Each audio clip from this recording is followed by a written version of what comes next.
Bueno, soy Jennifer Menéndez y voy a presentar mi COE de junio. Como datos generales tenemos las iniciales ASS de edad 2 meses, religión católica, residente y originario de Callejón 2, Aldea Paraíso, Palín, Guatemala, de sexo femenino. En listado de problemas tenemos convulsiones febriles complejas por una hernia umbilical post corrección de un falocele. En el desarrollo de problemas tenemos pues, las convulsiones febriles complejas, que en los datos objetivos, que después es una paciente febril que presenta 2 convulsiones camino a centro de atención hospitalaria. Datos objetivos tenemos pues una paciente irritable con deshidratación, acidosis metabólica que se evidencia en el IX. Como plan diagnóstico tenemos GRAM, cultivo, líquido cefalorraquídeo, química en líquido cefalorraquídeo, hematología, química sanguínea con electrolitos, hemocultivo, urocultivo, ultrasonido transcontinental y TAC cerebral. El diagnóstico diferencial podría ser pues una sepsis neonatal tardía o síntomas transitorios neurológicos. Tenemos como nuevos datos el ultrasonido transfontanelar, que no evidencia una hemorragia intracraneal. Se le realizó una hematología donde podemos ver que sus glóbulos blancos están en 13.60, sus neutrófilos en 47.10, sus linfocitos en 46.90, su hemoglobina en 11, su hematocrito en 33.60 y sus plaquetas en 967. También se le realizó el cultivo Gram, Nielsen citológico y tinta china de líquido cefalorraquídeo, del cual pues todo salió negativo.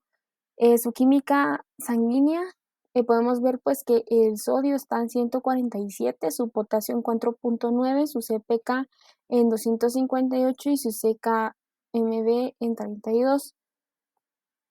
Bueno, como plan terapéutico, pues se le da tratamiento con paracetamol pues, para evitar las fiebres. También se le da tratamiento eh, antibiótico con cefotaximia y ampicilina, en el dado caso que fuera algo infeccioso. Y en el plan educacional, pues se le explica a la mamá las posibles causas de las convulsiones que presentó su hija y que pues es necesario su ingreso hospitalario para tener baja observación y determinar la causa principal de estos 2 episodios para poder dirigir correctamente el tratamiento. Bueno, pues en el análisis se considera que el paciente pues presenta convulsiones febriles, ya que estas son definidas por ser un trastorno neurológico más común en la infancia. Son episodios convulsivos que aparecen durante la infancia o la lactancia de 6 meses a 5 años, que pues son asociados a fiebre mayor a 38 grados. En niños sin anomalías neurológicas ni convulsiones previas, ni se evidencia de infección en el sistema nervioso central u otra causa intracraneal, metabólica o sistémica. Bueno, en el caso del paciente, pues sí se cree que este inicia con convulsiones, ya que esta presenta fiebre mayor a 38 grados, entonces esto nos hace pensar que pues la causa de estas convulsiones pueden ser febriles, así por el hecho de que haya presentado 2 episodios, em, así como que ocurrieran las primeras 24 horas, que fueran generalizadas, tónico-clónicas, que estas sean breves. Esto nos hace pensar que, pues, estas, pues, son de origen, febril y además que, pues, son convulsiones febriles complejas. En relación con la revisión sistemática, pues, las convulsiones febriles, estas son el tipo de convulsión más frecuente en la niñez, que ocurren aproximadamente en el 2 al 5% de los niños de 6 meses a 5 años. Pues, estas nos habla que son el trastorno neurológico más común de la infancia. Son episodios convulsivos que aparecen durante la lactancia o infancia de 6 meses a 5 años, que se asocia a fiebre mayor a 38 grados en niños sin anomalías neurológicas ni convulsiones previas, ni evidencia de infección del sistema nervioso central u otras causas intracraneales, metabólicas o sistémicas. Bueno, en relación con la etiología, pues tenemos las infecciones virales, que puede ser por el herpes, influenza, adenovirus y parainfluenza. También tenemos infecciones intracraneales, también trastornos metabólicos o tumores craneales y también por vacunación, por difteria, tosferina, influenza, rubiola, todo lo que nos pueda elevar la temperatura. Puede ser, también tenemos factores madurativos como predisposición del cerebro inmaduro a presentar convulsiones febriles, mielinización progresiva, apoptosis del exceso neuronal o incremento de la complejidad sináptica.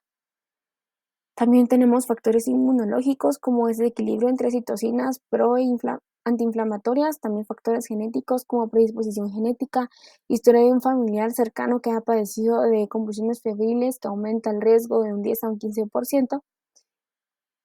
Tenemos las manifestaciones clínicas. Estas las podemos dividir entre las convulsiones febriles simples y complejas. En las simples es que se presentan del 60 al 70% en las primeras 24 horas febriles. La temperatura tiene que ser mayor al 38%. Son generalizadas, tónico-clónicas en el 80%, tónicas en un 13%, atónicas otro 3%, breves que duran menos de 15 minutos y tienen un periodo poscrítico corto. En relación con las convulsiones febriles complejas, estas son del 30 al 40%, son con recurrencia en las primeras 24 horas, focales en 4% con o sin generalización secundaria, hay desviación ocular, asimétricas motoras prolongadas que sean mayor de 15 minutos, 8% pueden llegar a presentar un estatus convulsivo y hay paresia postal. En la evaluación, pues es muy importante la historia clínica y la exploración, los antecedentes importantes, las hospitalizaciones prolongadas durante el periodo neonatal, el desarrollo psicomotor lento, antecedentes familiares de convulsiones febriles, una historia sugestiva de convulsión, que haya evidencia de fiebre, que el nivel de conciencia normal, sin anormalidades, en la exploración neurológica, que haya el foco de infección mediante la exploración física. También están los análisis de sangre, que no hay indicación para realizarlos de rutina.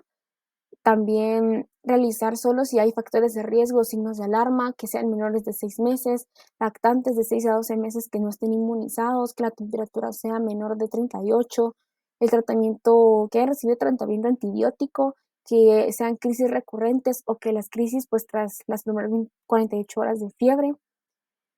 También, pues, la punción lumbar, que esa no se debe realizar de rutina, solo si sospecha de una infección del sistema nervioso central. Pues, pueden ser por estudios de imagen que no se justifica la realización y que solo se puede realizar una resonancia magnética o un ataque cerebral si tenemos alguna sospecha de una causa estructural, que haya focalidad neurológica, alguna alteración de conciencia prolongada o un estatus convulsivo febril. El electroencefalograma, pues no se suele usar, pero no predice el pronóstico a largo plazo de una recurrencia o el desarrollo neurológico tras la convulsión. Si el estado de conciencia y el examen físico neurológico es normal, no se está justificado en el electroencefalograma. Su realización puede ser más un factor de confusión que una ayuda para el diagnóstico y que el 40% pueden tener anormalidades si se realizan en las primeras semanas tras la crisis. El tratamiento, pues usualmente durante poco tiempo se dé antes de llegar a los servicios de urgencias, entonces si se recibe una convulsión febril activa en urgencia, se debe de asumir que lleva más de 15 minutos y el tratamiento varía pues según el ámbito. El ámbito extrahospitalario pues se le da diazepam rectal y midazolam transmucosa y si es intrahospitalario hay que primero asegurar la vía respiratoria, darle oxigenación, determinar la actividad convulsiva, hay que evitar complicaciones metabólicas y se debe dar midazolam transmucosa oral o transnasal o intramuscular. Para la prevención, pues están los antiepilépticos, que no se aconseja darlos en convulsiones febriles a menos que éstas sean benignas, de edad dependientes y con un buen pronóstico neurocongénito. También el trastorno con antiepilépticos no previene el que se vaya a desarrollar la epilepsia posterior.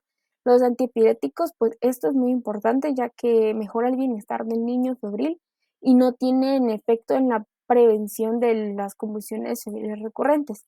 Ahora, el riesgo de recurrencia, pues es que estas recurren del 30 al 45% de los pacientes. Los factores de recurrencia es que sean menores de 1 año, que hayan tenido antecedentes de primer grado de convulsión febril, bajo temperaturas en la primera convulsión febril, recurrencia en el mismo proceso febril y convulsiones febriles complejas. Gracias.